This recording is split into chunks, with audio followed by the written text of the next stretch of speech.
안녕하세요. 주식분석가 달수입니다. 금일은 바이오 관련해서 말씀드릴 건데요. 유한영행 역대 신고가 찍었습니다. 우선 시판 관련해서 기대감으로 먼저 상승했고요. FDA 승인이 난 이후로 하락했습니다. 지금부터는 실적으로 입증을 해야 되는 상황인데요.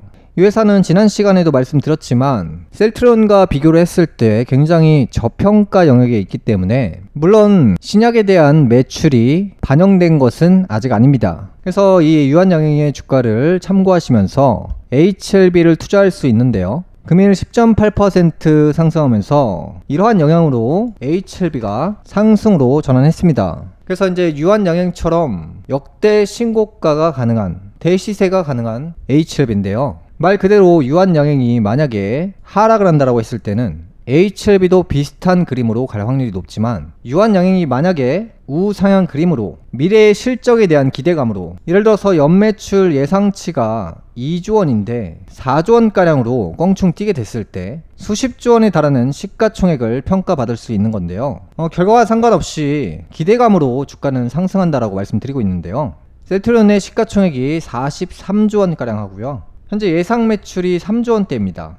셀트리온 같은 경우도 저평가 영역에 있죠. 앞으로는 반도체 관련주보다는 바이오 관련주가 치고 나갈 확률이 굉장히 높습니다. 반도체는 고평가 영역이고 제약바이오 관련주들은 저평가죠. 그래서 항상 투심은 저평가에 돈이 몰리게 되어 있습니다. 고평가 종목인 반도체 관련주들은 결국에 물량 바지밖에 안 되고요. 새로운 자금들은 결국에 저평가인 종목에 투자금이 쏠리게 되어 있습니다. 상위 5% 고수의 선택, 매수 상위 종목을 볼 건데요. 1, 2, 3, 4위를 보시면 제약바이오 관련주죠. 그 다음에 이제 8위를 잘 보시면 삼천당 제약이고요. 9위와 10위는 전쟁 관련주입니다. 이 종목을 제외하고 보면 시가총액이 높은 종목은 결국에 투자금이 몰릴 수밖에 없기 때문에 삼성전자와 SK하이닉스가 있는 거고요.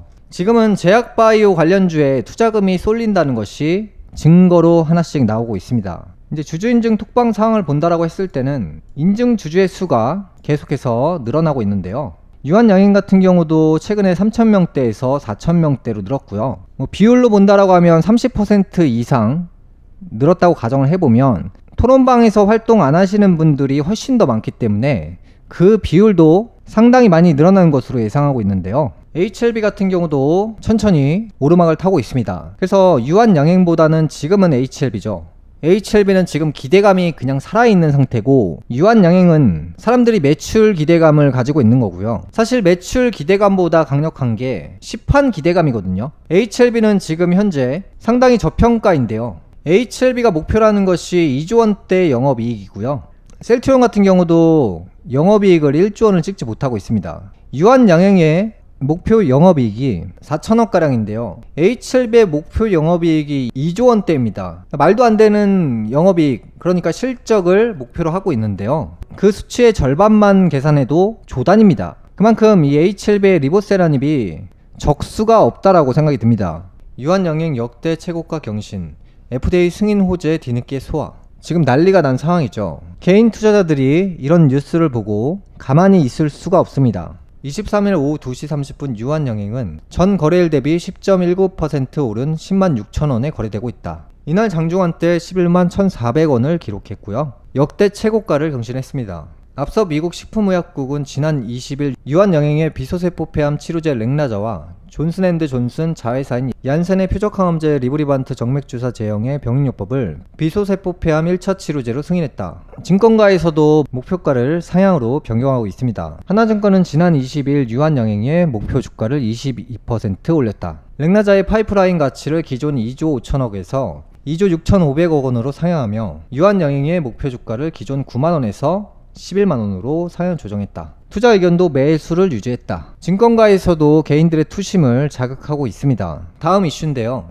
10번째 FDA 허가 신약이 될 것으로 기대를 모으고 있는 후보는 HLB가 간암 1차 치료제로 개발 중인 표적항암제 리보세라닙이다. 리보세라닙은 혈관 내피 성장 인자 수용체를 억제해 암의 성장에 필수적인 산소와 영양분의 공급을 차단하고 암을 사멸하는 TKI 계열 경구용 약물이다. 회사 측은 리보세라니까 중국 항서제약의 면역항암제 캄렐리주만 병용요법을 간암 1차 치료제로 승인받기 위해 지난 5월 FDA에 신약 허가를 신청했지만 올해 5월 보안 요구 서한을 받았다. 이 부분이 팩트죠. H11은 항서제약 측과 협의해 오는 9월에서 10월경 FDA 허가를 재신청할 계획이다. 빠르면 11월께 심사 결과를 확보할 수 있을 것으로 기대하고 있다. 그래서 이제 빠르면 11월이라고 기억하시면 됩니다. 만약에 늦게 되었을 때는 내년 초가 되겠죠. 그 밖에도 다양한 회사들이 임상 3상 단계에 와 있기 때문에 시장에서는 임상 3상 관련이거나 시판 관련 회사에 시선 자체가 쏠릴 수밖에 없습니다. FDA 허가를 목표로 임상에 박차를 가하고 있는 후보군도 다수 존재한다. 코오롱 티슈즈는 무릎 골관절염 치료제 TGC의 글로벌 임상 3상 투약을 완료한 상태다. 아리바이오의 경구용 치매 치료제 AR1001과 한올바이오파마의 중증 근무력증 치료제 바토클리맙 등은 글로벌 임상 3상을 진행 중이다. 시장은 결국 바이오 관련주에 시선이 쏠리면서 투심을 자극하게 되면서 투자금이 몰릴 수밖에 없고 바이오 관련주가 훈풍이 불 수밖에 없습니다. 그래서 1대장을 보면 삼성바이오로직스가 또 신고가를 찍으러 가고 있습니다. 그 다음에 셀트리온 같은 경우도 상당히 저평가 영역에 있죠. 셀트리온도 기존 24만 1,000원의 벽을 뚫을지 기대가 됩니다. 금일 방송은 여기까지 하겠고요. 다음 시간에 뵙겠습니다. 시청해주셔서 감사합니다.